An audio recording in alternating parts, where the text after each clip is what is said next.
Haleluya, haleluya. Amin. Shalom. Shalom. Shalom. Shalom.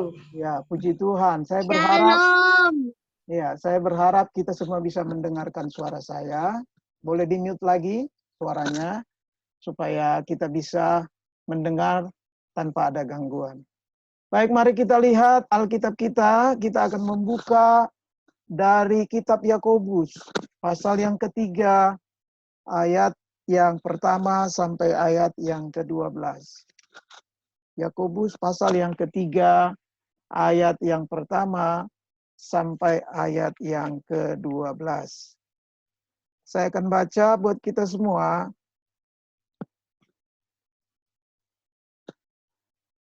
Demikianlah firman Tuhan, saudara-saudaraku, janganlah banyak orang di antara kamu mau menjadi guru, sebab kita tahu bahwa sebagai guru, kita akan dihakimi menurut ukuran yang lebih berat.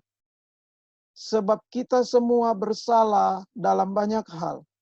Barang siapa tidak bersalah dalam perkataannya, ia adalah orang sempurna yang dapat juga mengendalikan seluruh tubuhnya. Kita mengenakan kekang pada mulut kuda, sehingga ia menuruti kehendak kita. Dengan jalan demikian kita dapat juga mengendalikan seluruh tubuhnya. Dan lihat saja kapal-kapal walaupun amat besar dan digerakkan oleh angin keras, namun dapat dikendalikan oleh kemudi yang amat kecil menurut kehendak jurumudi. Demikian juga lidah, walaupun suatu anggota kecil dari tubuh, namun dapat memegahkan perkara-perkara yang besar. Lihatlah betapapun kecilnya api, ia dapat membakar hutan yang besar.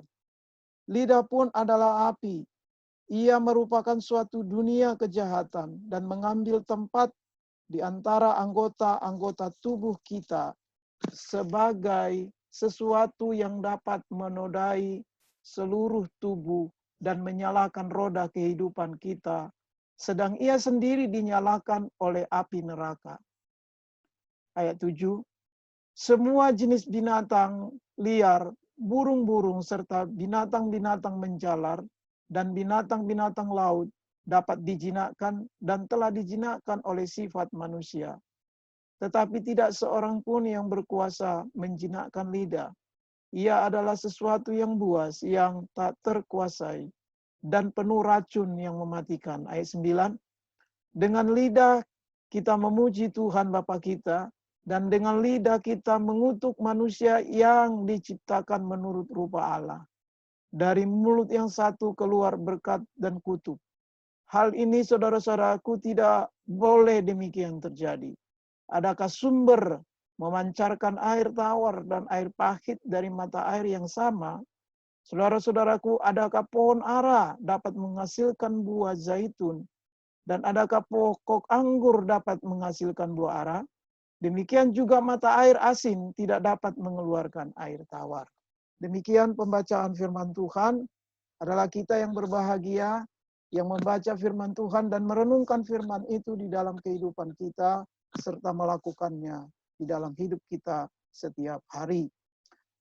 Tema firman Tuhan bagi kita pada saat malam hari ini adalah sama seperti yang dibuat oleh Lembaga Alkitab Indonesia, yaitu dosa karena lidah. Ya, dosa karena lidah. Coba kita perhatikan ayatnya yang kedua. Sebab kita semua bersalah dalam banyak hal. Barang siapa tidak bersalah dalam perkataannya, ia adalah orang yang sempurna, yang juga mengendalikan seluruh. Ia adalah orang sempurna yang dapat juga mengendalikan seluruh tubuhnya. Coba kita perhatikan ayat yang paling terakhir, bagian yang paling terakhir dari ayat 2 ini. Ya, dikatakan bahwa orang yang tidak bersalah dalam perkataannya, ia adalah orang sempurna. Jadi barang siapa tidak bersalah dalam perkataannya, dikatakan di ayat ini, ia adalah orang sempurna. Saudaraku, Tuhan menginginkan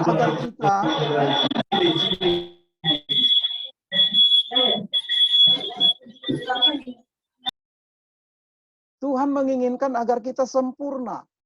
Karena Bapa itu adalah sempurna.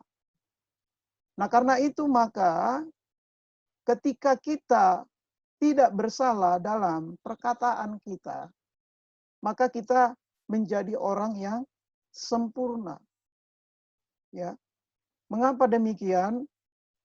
Ayat ini mengatakan kalau kita tidak bersalah dalam perkataan, kita juga dapat menguasai seluruh tubuh kita yang lain. Jadi menguasai perkataan adalah kunci menguasai seluruh tubuh kita yang lain. Dalam pengertian, kalau kita tidak bersalah dalam perkataan, maka tubuh kita yang lain juga tidak akan bersalah. Ya.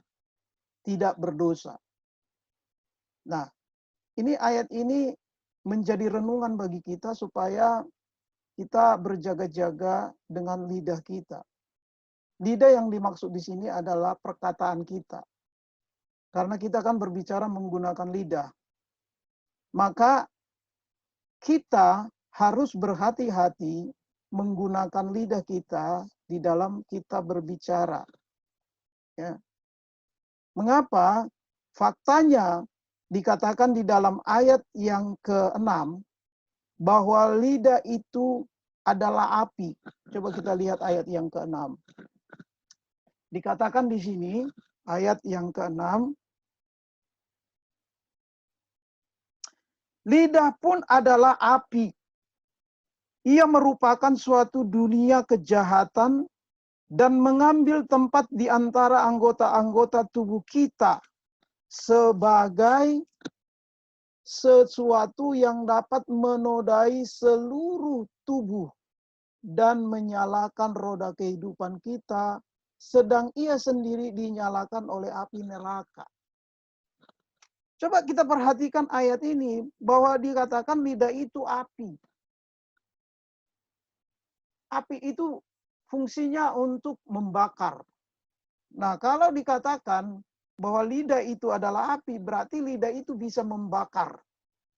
Membakar dalam tanda petik. Ya, dalam tanda petik, ya, bisa membuat sesuatu persoalan yang besar. Ya. Bisa membuat sesuatu masalah yang besar. Jadi pengertian api di sini adalah sesuatu yang menghanguskan, sesuatu yang membakar, kira-kira seperti itu. Dan dikatakan lagi, ia merupakan suatu dunia kejahatan. Jadi di dalam lidah ini dikatakan, ya, lidah ini dikatakan adalah dunia kejahatan. Ya, yang dapat menodai seluruh anggota tubuh yang lain. Dan ia sendiri dikatakan, ya, ia sendiri dinyalakan oleh api neraka. Coba bayangkan saudara itu. Kalau kita perhatikan ayat ini adalah bagian dari iblis. Iblis itu adalah oknum yang membuat kejahatan. Ya, kita tahu bahwa iblis itu memberontak terhadap Tuhan. Alkitab berkata bahwa ia adalah malaikat yang memberontak. Kemudian ia dibuang ke bumi.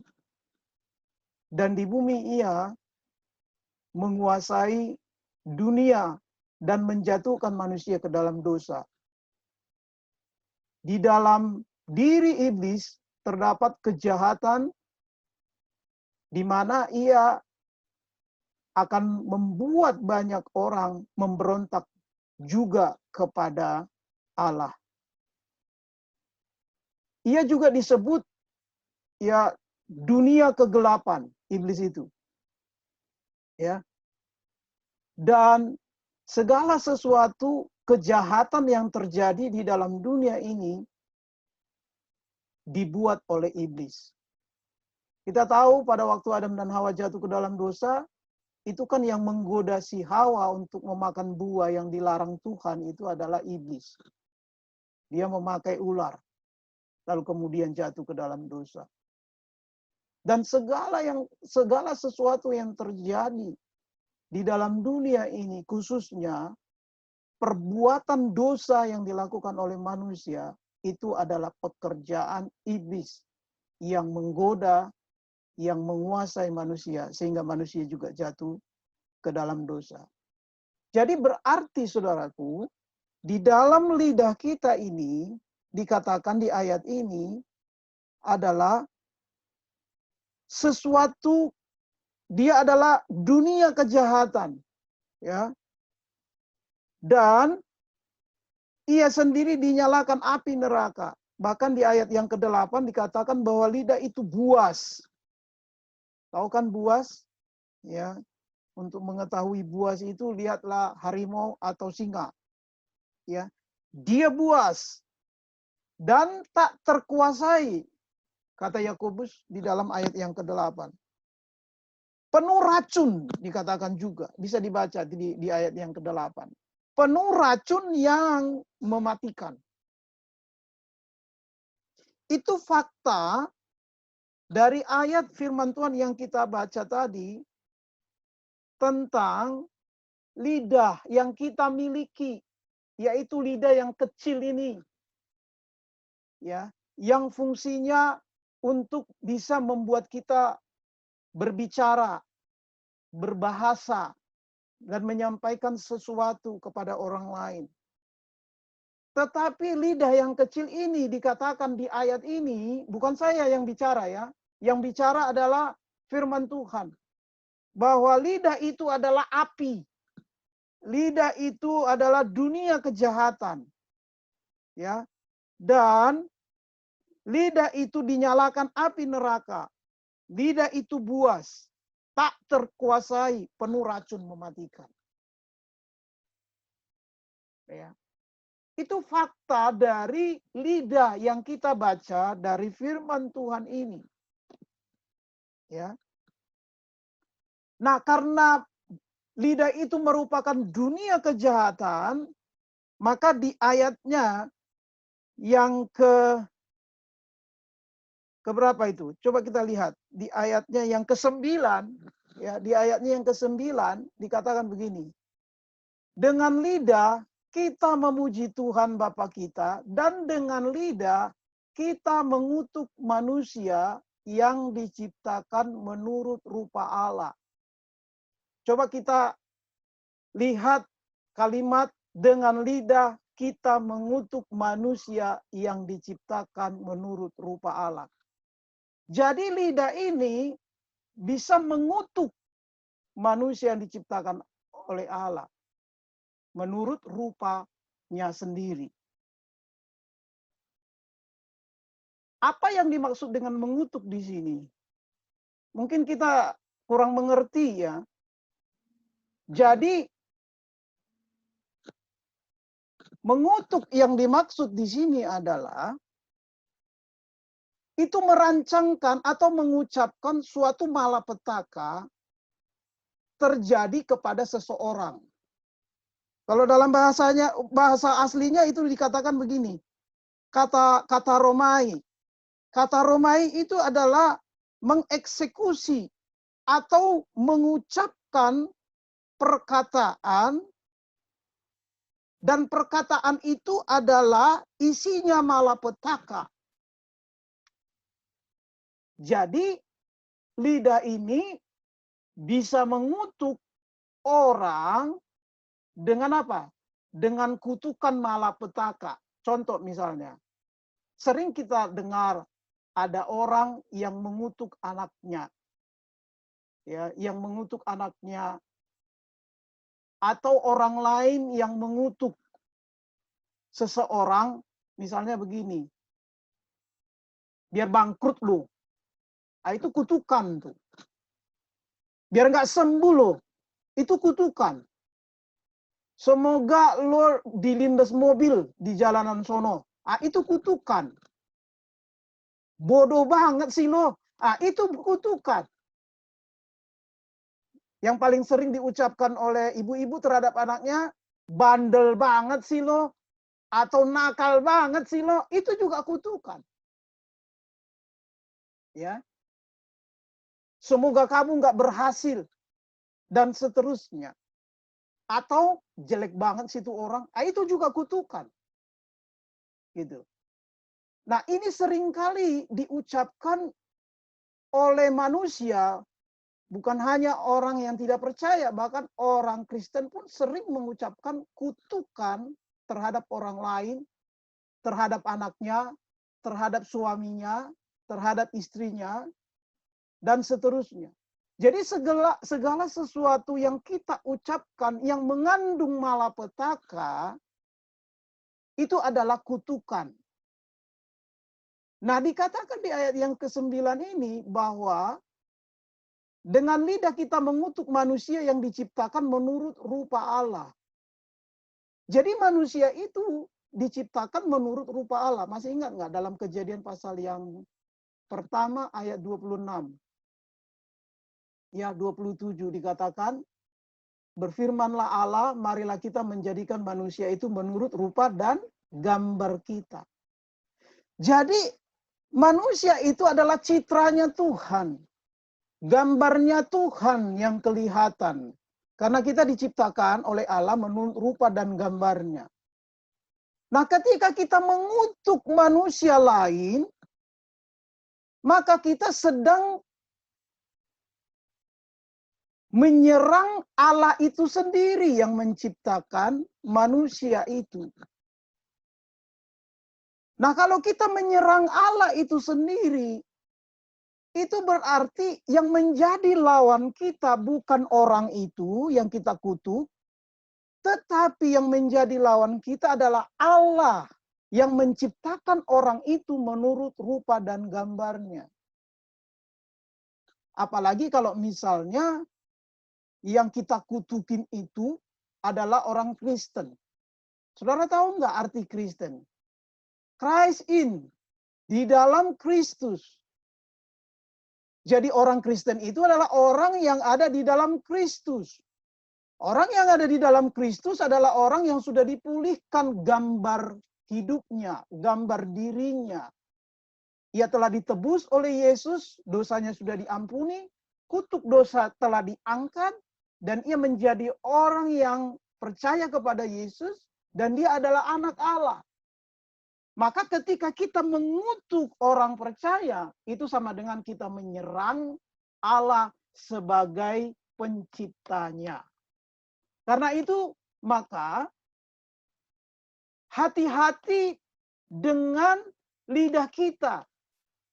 Jangan sampai kita mengutuk orang lain, dan orang itu adalah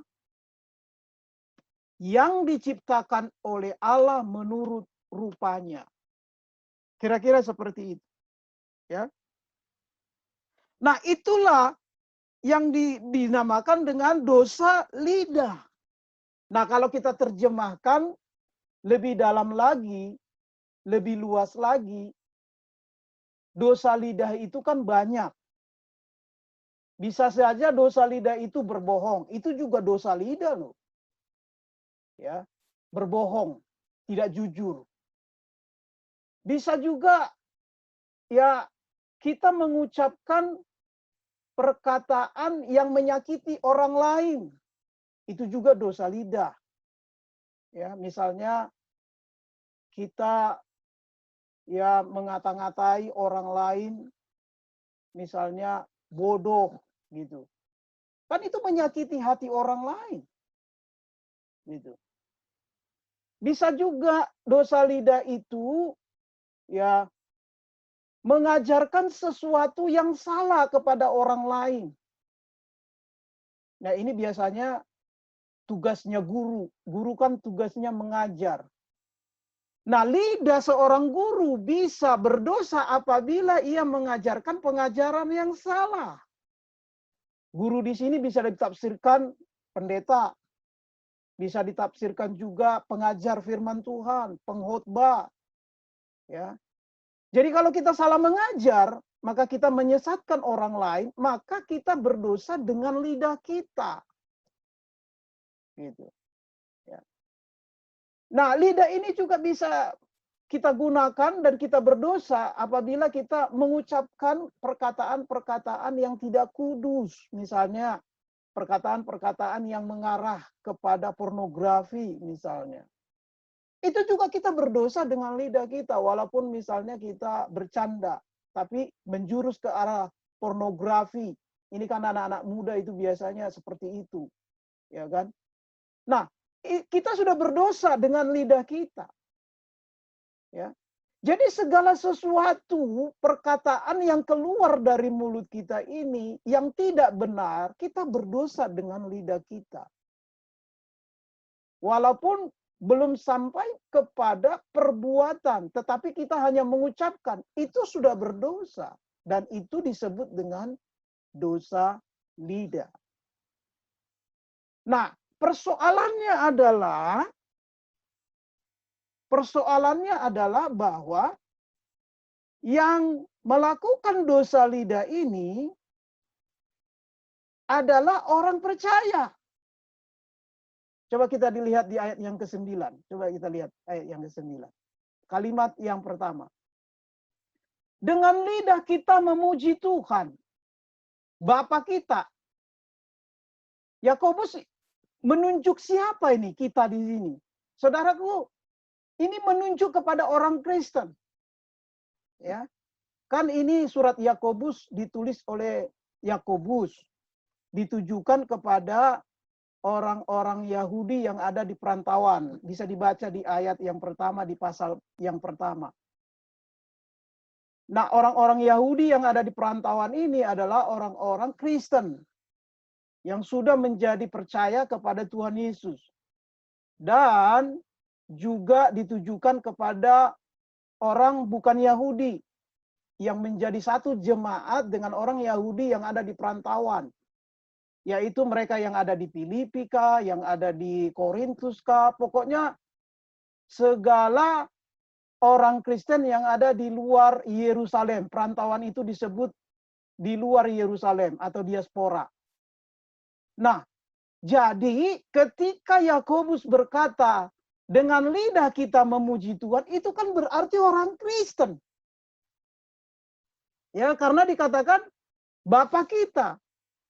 Nah, ini juga kan menjadi satu warning bagi kita bahwa ternyata sampai hari ini kita mengetahui ada banyak orang Kristen yang berdosa dengan lidahnya. Mungkin kita juga salah satunya termasuk pada waktu kita marah. Ya, apalagi kalau misalnya kita marah dengan anak kita gitu ya. Kadang-kadang kita tidak sadar saking emosinya keluar perkataan yang tidak benar dari mulut kita terhadap anak kita. Atau juga kita berantem misalnya dengan suami kita, ya dengan istri kita. Kadang-kadang ada istri yang mengata-ngatai suaminya, bego lo, itu aja lo nggak bisa. Ini sudah berdosa dengan lidahnya. Ya. Apalagi kalau kita misalnya di jalan gitu ya. Di jalan macet, ada yang memotong jalan kita, mobil atau motor, keong. Nah, itu kan juga sudah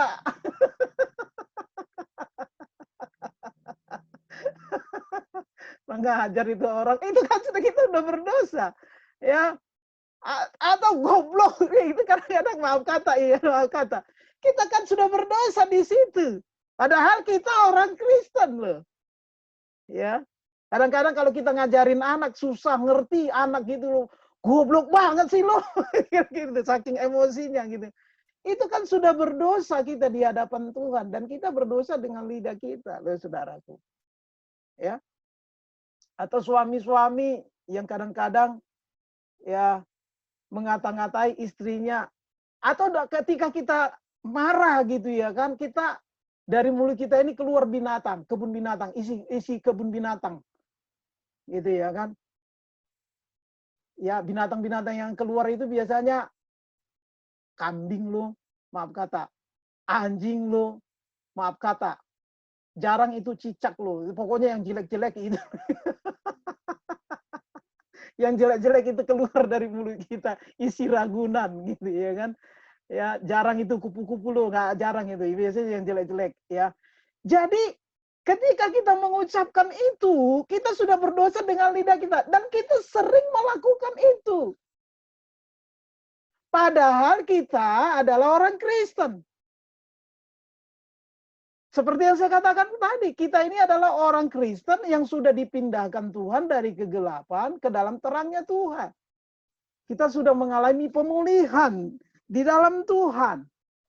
Karena itu, maka Yakobus mengatakan di dalam ayatnya yang ke-9 tadi, dan di ayat yang ke-10 lanjut, dari mulut yang satu keluar berkat dan kutuk. Nah, ini yang terjadi nih. Ya.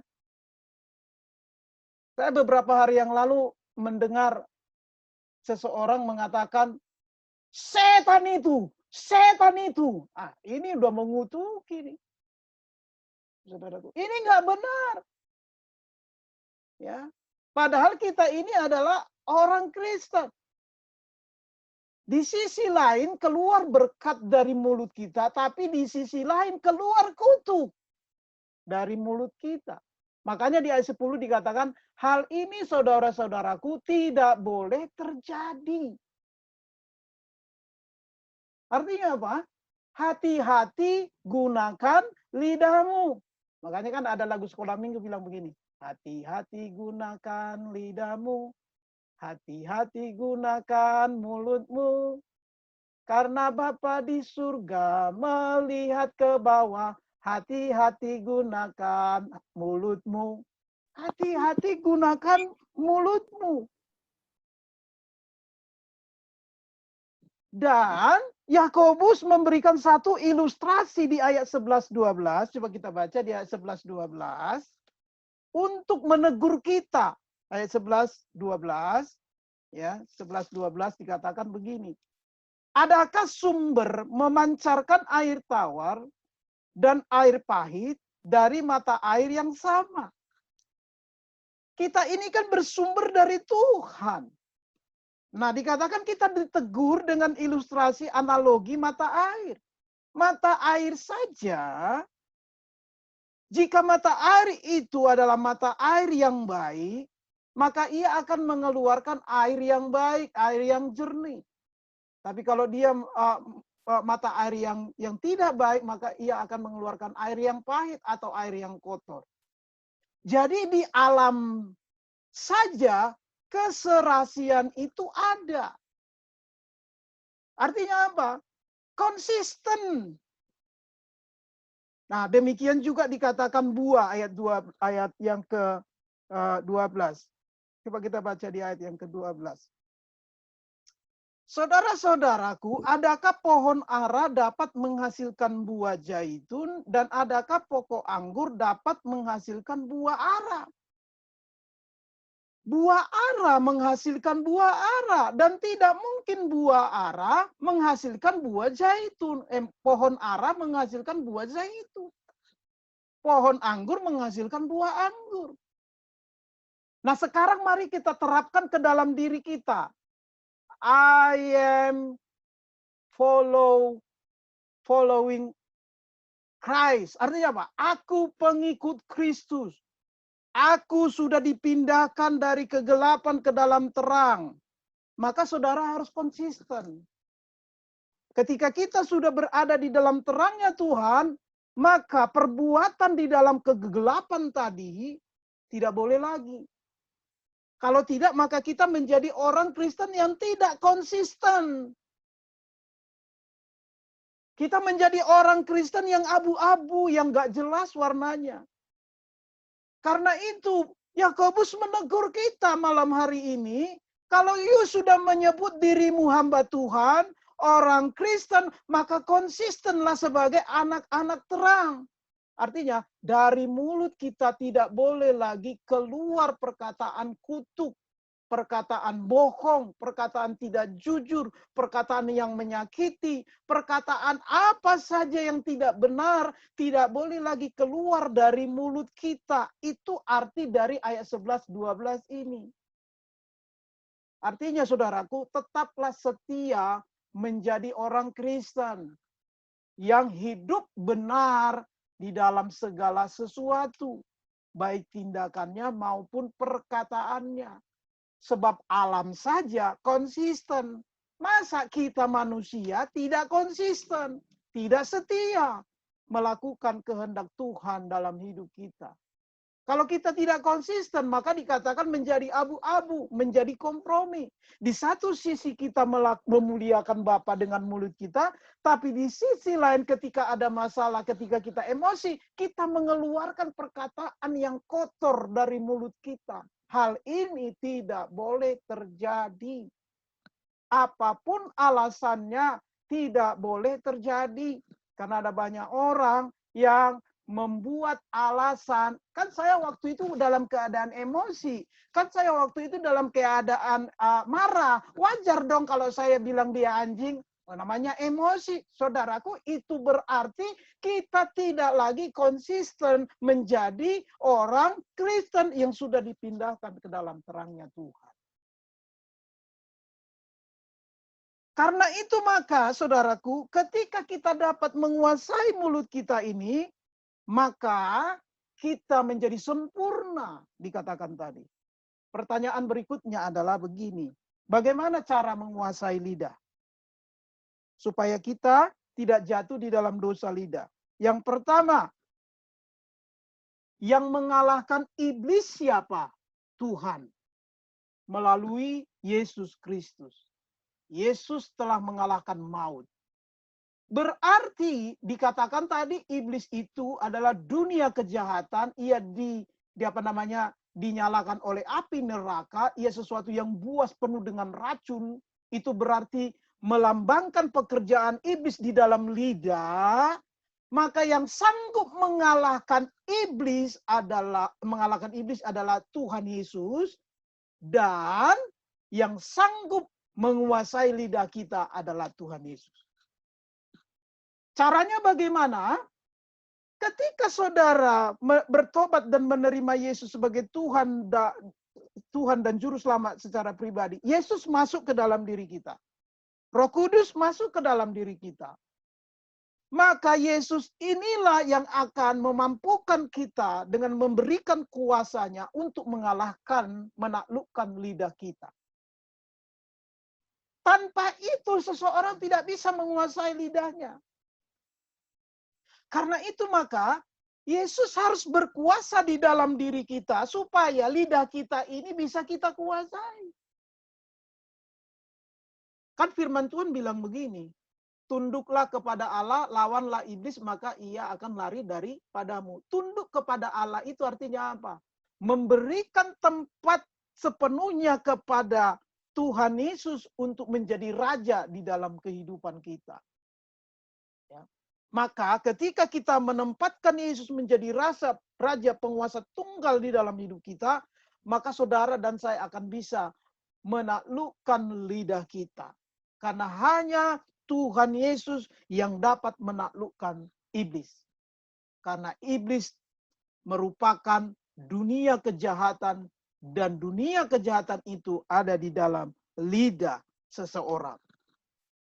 Ini bukan saya yang ngomong tadi ya, firman Tuhan. Maka karena itu, yang kedua adalah bagaimana caranya kita supaya dapat menguasai lidah. Yang kedua, cepat untuk mendengar, lambat untuk berkata-kata. Yakobus pasal 1 ayat 19 berkata, coba kita lihat Yakobus pasal 1 ayat 19. Dikatakan di sini, Yakobus pasal 1 ayat 19, hai saudara-saudara yang kukasihi, ingatlah hal ini, setiap orang hendaklah cepat untuk mendengar, tetapi lambat untuk berkata-kata, dan juga lambat untuk marah. Bagaimana caranya supaya kita dapat menguasai lidah kita? Ya, lambat untuk berkata-kata. Semakin banyak kita berkata-kata, semakin semakin cepat atau semakin besar peluang kita mengucapkan perkataan yang salah. Makanya di dalam ayat yang pertama pasal 3 dikatakan tadi, ya, dikatakan ayat yang pertama pasal 3, saudara-saudaraku, janganlah banyak orang di antara kamu mau menjadi guru. Sebab kita tahu bahwa sebagai guru kita akan dihakimi menurut ukuran yang lebih berat. Guru itu modalnya adalah lidahnya, karena ia tugasnya mengajar. Jadi kalau misalnya kita menjadi guru berarti banyak berkata-kata. Nah, peluang untuk jatuh dengan melakukan dosa lidah adalah ada pada guru. Karena itu dikatakan janganlah di antara kamu, ya, janganlah orang di antara kamu mau menjadi guru. Bukan berarti tidak boleh menjadi guru. Karena kalau tidak ada guru, siapa yang mengajar?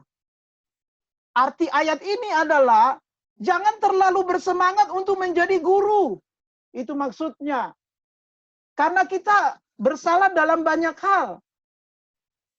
Dalam perkataan. Jadi kalau misalnya kita menjadi guru, biarlah kita menjadi guru yang betul-betul menjadi guru yang dapat menguasai perkataannya sehingga ia tidak mengucapkan perkataan yang salah melalui pengajaran yang disampaikannya.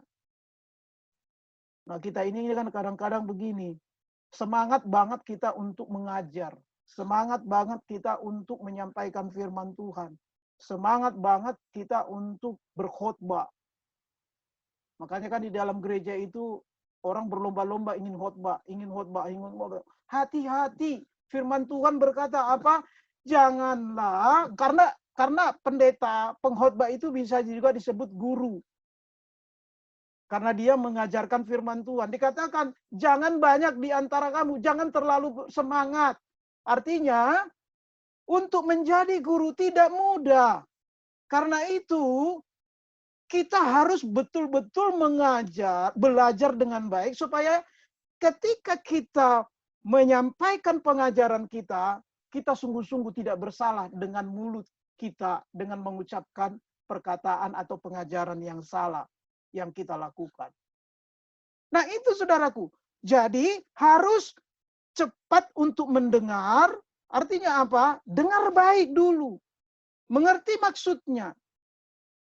Lalu pilih kata yang tepat dan sopan. Itu maksud daripada ayat ini. Cepat untuk mendengar. Lalu lambat untuk berkata-kata itu, dia memilih perkataan yang tepat, yang sopan, yang tidak salah untuk menyampaikan sesuatu. Dengan bijaksana menyampaikan sesuatu. Itu maksudnya. Dan lambat untuk marah. Kenapa? Karena marah itu memicu orang mengucapkan perkataan yang tidak benar, yang salah di mata Tuhan. Itu nomor 2. Nomor 3 adalah lambat untuk marah. Tadi saya sudah katakan. Jadi kita harus lambat untuk marah. Jangan sampai kita ini, saudaraku, menjadi orang yang agresif. Jangan sampai kita menjadi orang yang tidak memiliki kelemah lembutan. Lemah lembut itu sangat penting di dalam kehidupan kita untuk membuat kita tidak salah dalam perkataan. Dan yang keempat adalah, ya, kita harus menjadi orang yang sungguh-sungguh benar-benar mengerti bahwa dampak dari perkataan kita yang salah bisa membuat membuat seperti terbakar, bisa membuat persoalan, bisa membuat perpecahan, bisa membuat luka, bisa membuat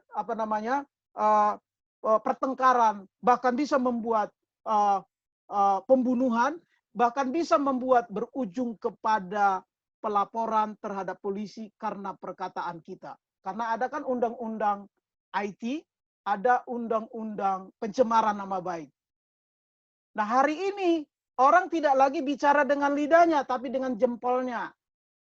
Dia nulis dengan jempolnya di status, di Facebook kah atau di mana, ya di WA dan sebagainya. Itu sama juga lidahnya yang ngomong, cuma diwakilkan dengan jempolnya. Makanya saudaraku hati-hati dengan jempolmu. Kalau dulu itu hati-hati, lidahmu adalah harimaumu. Sekarang jempolmu adalah harimaumu.